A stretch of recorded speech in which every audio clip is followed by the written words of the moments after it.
irmãos e irmãs, já estamos quase concluindo o ano litúrgico, não é verdade? Estamos no 32º domingo do tempo comum, ano litúrgico B. E o evangelho que nos é proposto hoje é segundo Marcos, capítulo 12, versículos de 38 a 44. E o tema da celebração deste domingo, o 32º do tempo comum, será o seguinte: os religiosos somente servem se servirem o povo. Vou repetir. Os religiosos somente servem se servirem o povo. No Templo de Jerusalém, Jesus denunciou os mais altos dirigentes da instituição religiosa como sendo bandidos e assassinos. Basta conferir Marcos capítulo 12, de 1 a 12. E acusou-os de terem transformado a casa de seu pai num covil de ladrões, como a gente lê em Marcos capítulo 11, versículos de 15 a 18. Naturalmente, esses dirigentes da instituição religiosa detestam Jesus, querem matá-lo. Não podem fazer isso por causa da multidão. Lançam então ataques contra ele. Preparam armadilhas das quais Jesus sai vitorioso e agora é Jesus quem parte para o contra-ataque. Depois de ter demolido com uma anedota a teologia dos escribas, os maiores teóricos oficiais da instituição religiosa, Jesus passa agora a condenar o seu comportamento. É o que nos escreve o evangelista no Evangelho de Marcos, capítulo 12, versículos de 38 a 44, que nos é proposto para este domingo. Comecemos vendo o texto, capítulo 12 de Marcos, primeira parte do versículo 38. Naquele tempo, Jesus dizia, no seu ensinamento a uma grande multidão: tomai cuidado com os doutores da lei. Para as palavras de Jesus, o evangelista não usa o termo discurso ou palavras, mas ensino. Portanto, é algo que vale para sempre, para as comunidades de crentes de todos os tempos. Então, Jesus não ensina, não profere palavras nem discurso, ele ensina. Ele lhes disse em seu ensinamento, cuidado, isto é, tomem cuidado, mas sobre quem Jesus está alertando para se ter cuidado? Jesus não está pedindo para a gente ter cuidado dos pecadores, nem daqueles que não guardam a lei, mas dos escribas. Os escribas eram os teólogos oficiais, o magistério oficial da instituição religiosa, as pessoas de grande importância, cuja palavra tinha o mesmo valor que a palavra de Deus naquela época. E Jesus disse, tenham cuidado com eles, pois devem ser evitados, são perigosos. Leamos agora o versículo 38b até o 39. Eles gostam de andar com roupas vistosas, de ser cumprimentados nas praças públicas, gostam das primeiras cadeiras nas sinagogas e dos melhores lugares nos banquetes. E Jesus agora dá algumas indicações de como distinguir esses escribas, ou esses falsos líderes religiosos. Diz que eles, primeiramente, adoram andar com vestes compridas, ou seja, usam roupas religiosas que deixam claro que eles têm um relacionamento privilegiado, superior ao resto do povo com Deus. Eles gostam de receber saudações nas praças, como adoram ser homenageados, serem reverenciados com seus títulos. Jesus zomba deles amigavelmente e, de maneira irônica, diz que gostam de ter os primeiros assentos nas sinagogas. O primeiro assento na sinagoga não significa o assento da frente. Nas sinagogas havia como degraus, e os primeiros assentos eram os de cima, portanto distantes do resto do povo. Quando se come, eles são reconhecidos porque estão sempre nos primeiros lugares nos banquetes. O primeiro lugar do banquete é o mais próximo do anfitrião, onde se é servido primeiro e se come melhor. Vejam só vocês. Vejamos agora o capítulo 12, versículo 40 de Marcos. Eles devoram as casas das viúvas, fingindo fazer longas orações. Por isso eles receberão a pior condenação. E esses líderes religiosos fazem tudo isso, diz Jesus, porque devoram as casas das viúvas. A viúva significa uma pessoa que, não tendo homem, encontra-se sem proteção. É um elemento fraco da comunidade e da sociedade. Pois bem, eles devoram as casas das viúvas. E aqui a tradução diz que eles rezam longamente para serem vistos. O evangelista escreve literalmente, e aparentemente rezam por muito tempo. Ou seja, Jesus não desconhece o fato de rezar. Se fazem ver rezando. Mas o seu objetivo é esvaziar e tomar para si o bem dos outros. E pela primeira vez na boca de Jesus, há a palavra condenação. Trata-se de uma condenação muito severa, que não é para os pecadores, mas para a autoridade máxima do templo, os escribas, aqueles que tinham que ensinar ao povo a vontade de Deus. Eles receberão uma condenação mais severa de Jesus. Vejam só vocês. Leiamos agora os versículos de 41 a 42. Jesus estava sentado no templo, diante do cofre das esmolas, e observava como a multidão depositava suas moedas no cofre. Muitos ricos depositavam grandes quantias. Então chegou uma pobre viúva que deu 2 pequenas moedas que não valiam quase nada. Então o evangelista explica-nos a razão de Jesus mencionar as viúvas. Jesus está agora sentado diante do tesouro do templo. Eis que o tesouro é o verdadeiro Deus do templo, na realidade. Ele observa como a multidão atira moedas.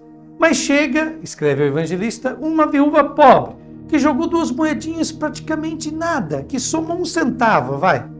Então, ele chama, ou seja, Jesus chama a si os seus discípulos, e observe-se que Jesus deve chamar sempre esses discípulos. Parece que eles estão sempre afastados, não é verdade? Porque justamente esses discípulos não partilham a sua linha de ação e a sua mentalidade. Vejamos agora os 2 últimos versículos do Evangelho deste domingo, o 43 e 44.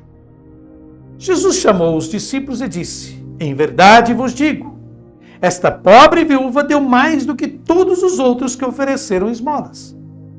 Todos deram do que tinham de sobra, enquanto ela, na sua pobreza, ofereceu tudo aquilo que possuía para viver.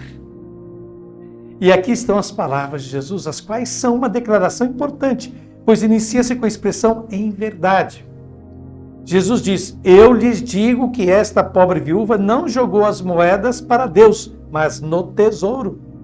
E o termo tesouro aparece pela 3ª vez no Evangelho de hoje, para indicar que este é o verdadeiro Deus do templo.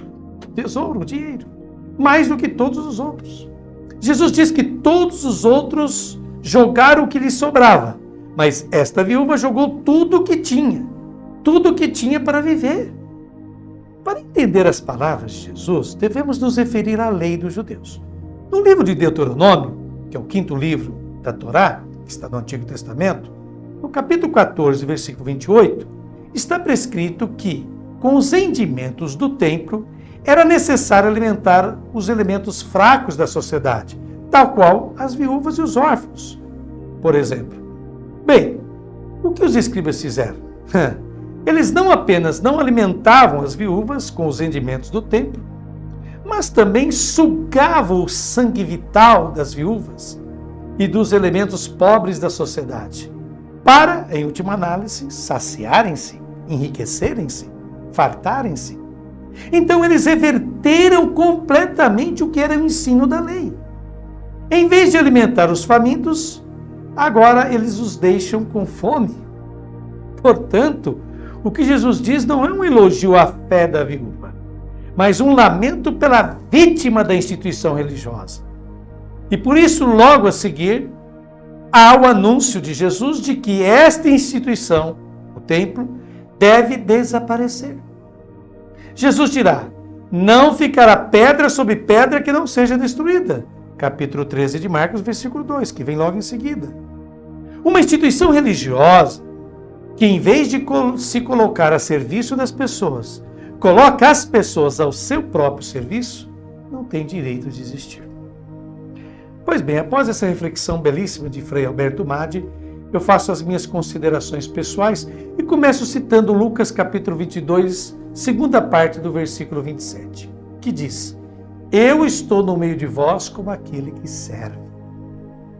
Eu estou no meio de vós como aquele que serve. Estas palavras de Jesus servem muito para o tema do Evangelho deste domingo. Antes de tudo, devemos evitar o equívoco de pensar que Jesus, no Evangelho deste domingo, esteja atacando a pessoa dos escribas, ou seja, dos maiores mestres e teólogos do judaísmo. Afinal, em meio a um grupo, sempre há os mais orgulhosos, vaidosos, prepotentes e ambiciosos. Bem como também sempre há os mais simples, os mais humildes, os mais serviçais. Aqui, a crítica de Jesus é mais profunda. Ele se dirige à própria instituição religiosa que admite existir um coletivo de pessoas, no caso aqui os escribas, os doutores da lei, que detinha a interpretação oficial da lei, isto é, da vontade de Deus. Ora, pessoas como essas, e com tal dignidade, com tal ofício, somente podem acabar desejando distinguir-se dos demais seres comuns mortais, mediante suas vestes diferenciadas, os lugares que ocupam no ambiente religioso e festivo, e maiores reverências e saudações. O contraste entre a primeira cena, aquela dos escribas, cujo comportamento merece cuidado e distância, e a segunda cena, na qual uma viúva dá tudo o que tem, tudo de si, num gesto de total desprendimento a Deus, é brutal e proposital contraste. Na primeira cena narrada por Jesus, identificamos o anti-exemplo dos líderes de uma religião que cria uma elite separada dos demais, detentora de privilégios e honrarias. Enquanto na segunda cena, Jesus chama a atenção de seus discípulos para o fato de que os pobres, os humildes, os totalmente sem cargos, sem poder, sem dignidade e sem saberes, são os que nos ensinam a viver o Evangelho de verdade. Pois a felicidade encontra-se em amar sem restrição, nem cálculo, como fez a viúva, em sermos simplesmente humanos. E atenção, o evangelista não tem em vista os escribas, os dirigentes judaicos, porque quando ele escreveu o seu evangelho, esses já não existiam mais. Mas o evangelista tem em mente os dirigentes das comunidades cristãs, para as quais ele está destinando o seu evangelho.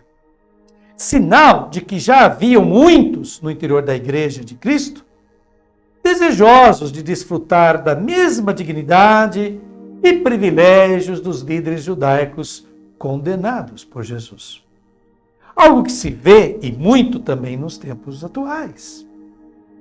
No entanto, Jesus nos faz compreender que o coração da verdadeira religião, o centro da verdadeira religião, se encontra, e cito agora José Antônio Pagola, biblista espanhol, encontra-se na, primeiramente, confiança grande em Deus. Segundo, gratuidade surpreendente. Terceiro, generosidade e amor solidário. Quarto, simplicidade. E, finalmente, na verdade. E agora, concluindo essa nossa meditação sobre o Evangelho deste 32º domingo do tempo comum, façamos esta bela oração, que você já começa a ver aí na tua tela. Ó Deus, a palavra que nos ofereceste apresenta-te como Pai dos órfãos e das viúvas, refúgio para os estrangeiros, justiça para os oprimidos. Queremos conhecer cada vez melhor teus gestos de amor, aprender contigo e colaborar na obra de salvação. Por isso te pedimos, apoia a esperança dos pobres que confiam no teu amor, para que nunca falte a liberdade e o pão que tu providencias. E também nós aprendamos a dar seguindo o exemplo daquele que deu ele mesmo, Jesus Cristo, nosso Senhor. Amém. Foi uma alegria estar com vocês na meditação do Santo Evangelho. Deus vos abençoe, vos conceda um maravilhoso final de semana e até a próxima oportunidade.